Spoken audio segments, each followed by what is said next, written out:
Welcome to my channel. And this is English Podcast Station. Today we're cracking open a stack of sources about a specific English language learning resource. That's right. Yeah, we've got notes, briefing documents, and like excerpts from a transcript. It's from something called the English Podcast Station. And the episode talking about your favorite food. Okay.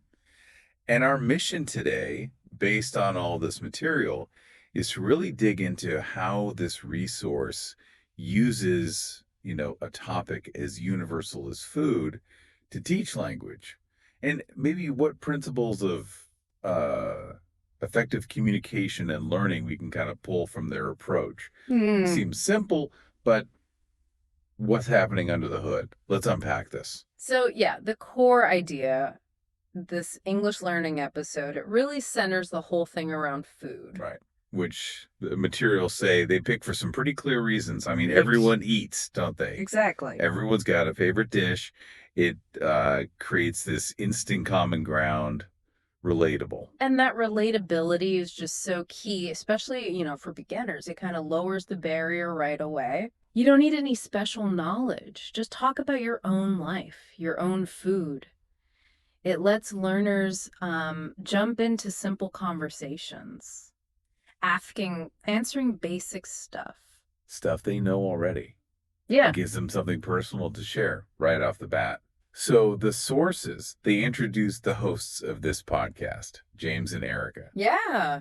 How do they start, showing how to talk about food? Well, they model it themselves, which is pretty smart. They just share their own favorite foods, gives concrete examples immediately. Okay, so James's favorite, the sources say spaghetti with tomato sauce and cheese. Mm-hmm. Describes it as warm, tasty, very comforting.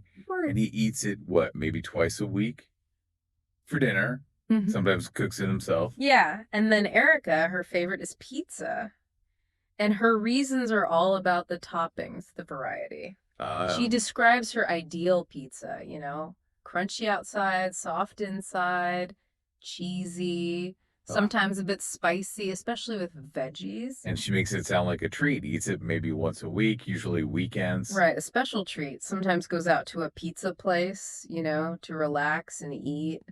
And what's fascinating there, I think, is how they immediately add personality. And those little sensory details. Yeah. It's not just, I like spaghetti. It's the experience, comfort, texture, taste, the occasion. It models richer talk. Right. They show you how to add that flavor, literally and, figuratively, too. So building on that, Yeah. the episode, according to the sources, then gets into the actual language learners need. Vocabulary first. Yes, exactly. The materials really highlight how they bring in specific words and they group them, practically. Taste and texture first. Super important for food. Like tasty, simple means good taste. Spicy, strong, hot flavor. They mentioned James and kimchi later. Yeah, they foreshadow that. Then sweet, like sugar or honey.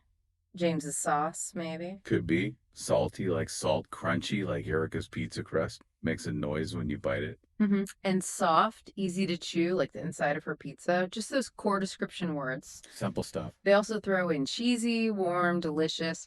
Then they shift gears a bit. Vocabulary about actions, places related to food. Okay, like what? Things like cook, prepare food. Like James cooking his spaghetti. Restaurant, the place you go to eat. All right. Waiter or waitress, the person who serves you. Menu, the list of food options. And they weave in context words too, like dinner for James's meal, weekend for Erica's pizza time. Gotcha. So these aren't just random words pulled out of a hat. No, not at all. If you look at the sources, they're clearly picked because they're the most, functional words.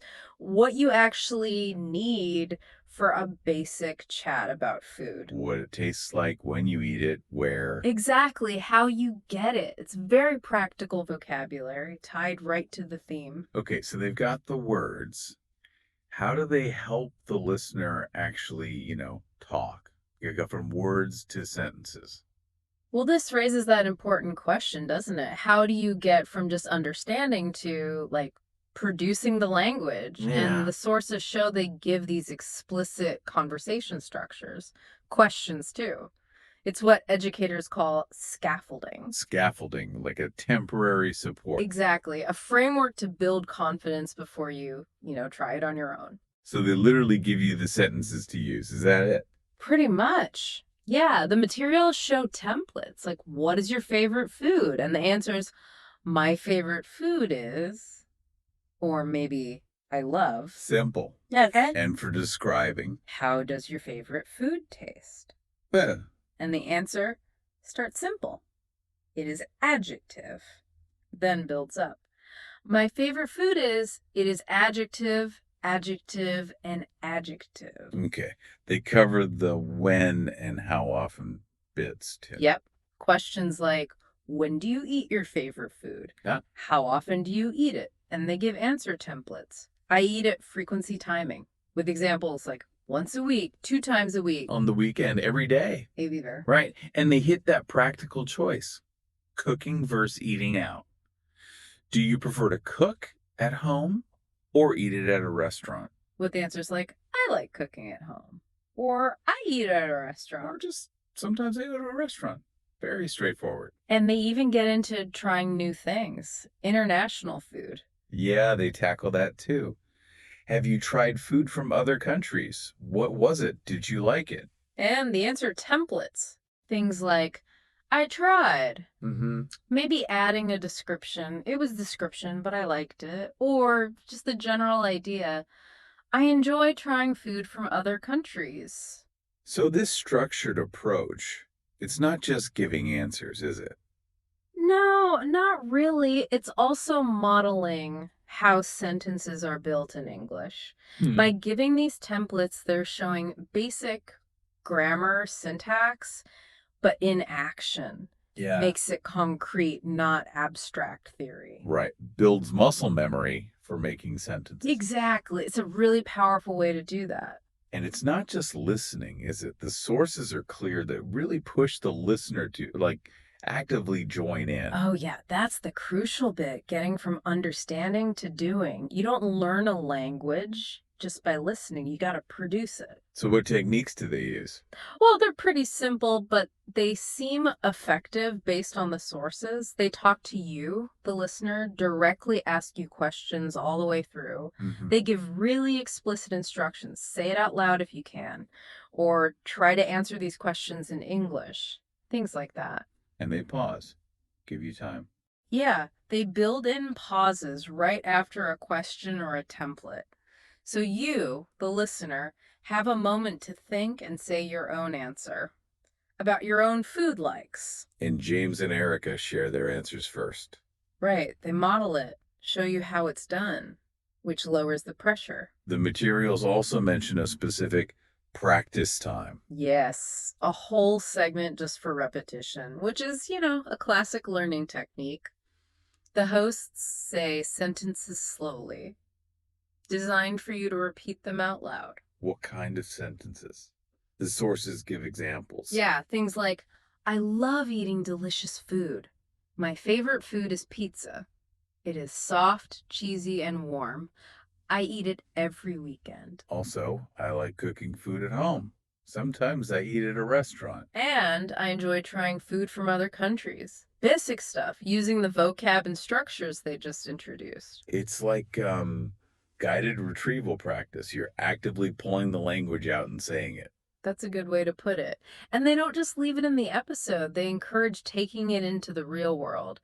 Practice talking about food with friends, family, language partner. Right. Connected to real life.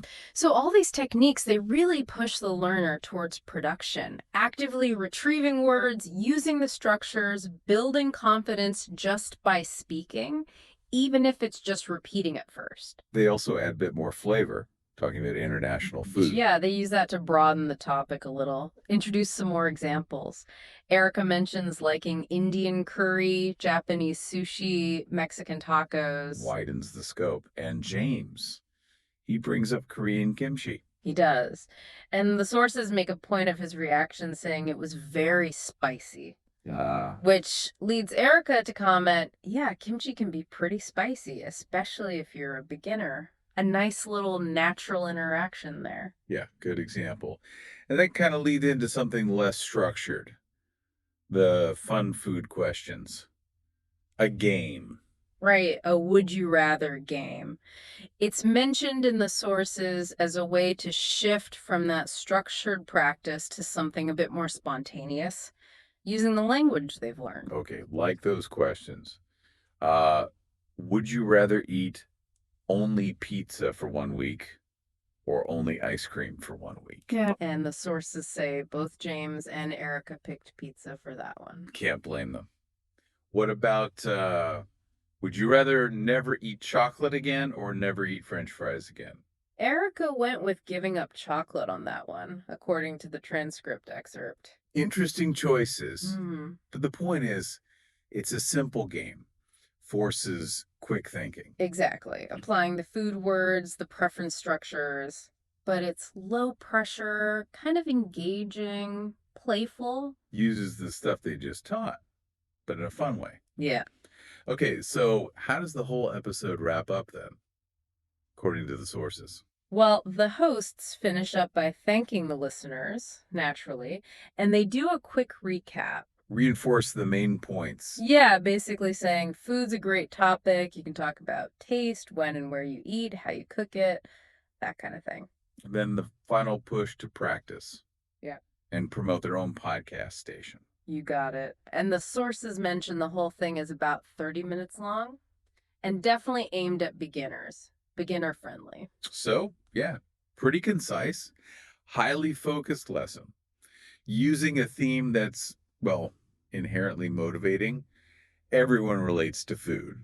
And provides endless real world examples. Yeah, this has been really fascinating looking at how this resource takes something so common, talking about food, and turns it into this structured, engaging lesson. It really does demonstrate how that relatable topic, plus, strategic vocabulary, clear templates, those active practice prompts, how that all comes together.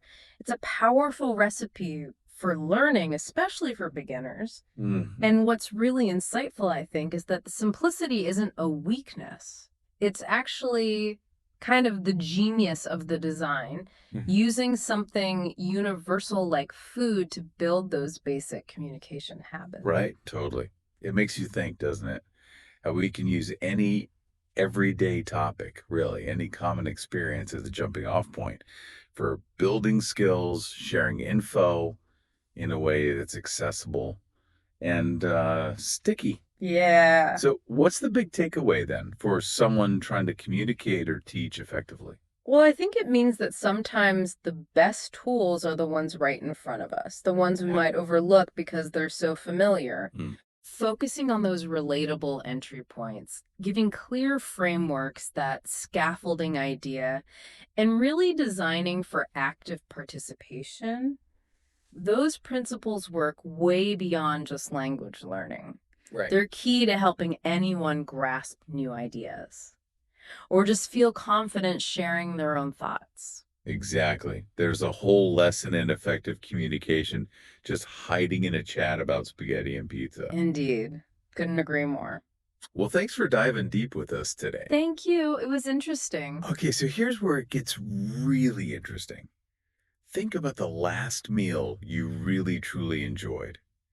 Could you, describe it out loud right now? Not just what it was, but maybe how it felt or tasted, using just a few simple words.